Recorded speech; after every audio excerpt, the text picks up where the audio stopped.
Herkese merhaba. A1 seviye çevrim içi Türkçe kursunun ilk videosuna hoş geldiniz. Bu videoda 95 yeni kelime ve Türkçe alfabeyi öğreneceksiniz. Alfabe, alfabe.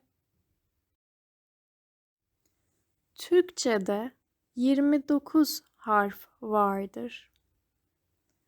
A, B, C, Ç, D, E, F, G, yumuşak G, H, I, I, J, K, L, M, N, O, Ö, P, R, S, Ş, T, U, Ü, V, Y, Z.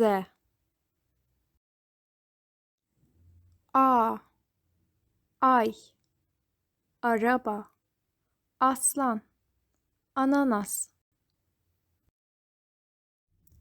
B, bebek, balık, bayrak, burun. C, cep, cep telefonu, cüzdan, canavar. Ç, çilek, çiçek, çocuk, çimen. D, duman, dağ, defter, 4. E, ev, el, elbise, etek. F, fırın, fabrika, fil, fener. G, göz, gözlük, güneş, gül. Yumuşak G. Türkçe'de hiçbir kelime yumuşak G harfi ile başlamaz. Ağaç, öğretmen, dağ, yağmur. H, halı, havuç, hamburger, Hindistan cevizi. I, ışık, ısırmak, ırmak. İ, ip, inci, incir, inek. J, Japonya, jilet.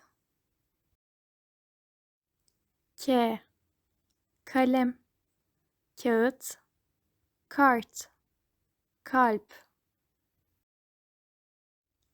L, limon, lale, leylek, lokum. M, muz, manav, meyve, mum.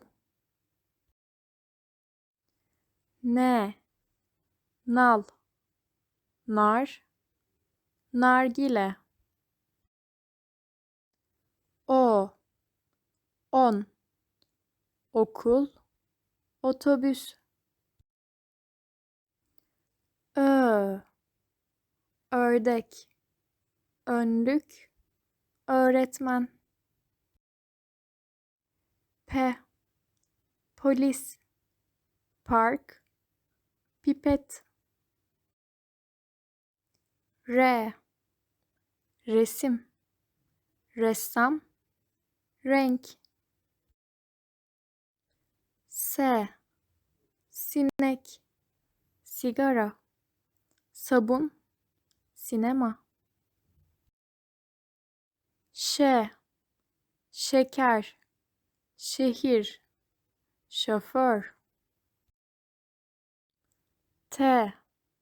Tarak, tavuk, top. Uçak, uyumak. Üzüm, üzgün, ütü.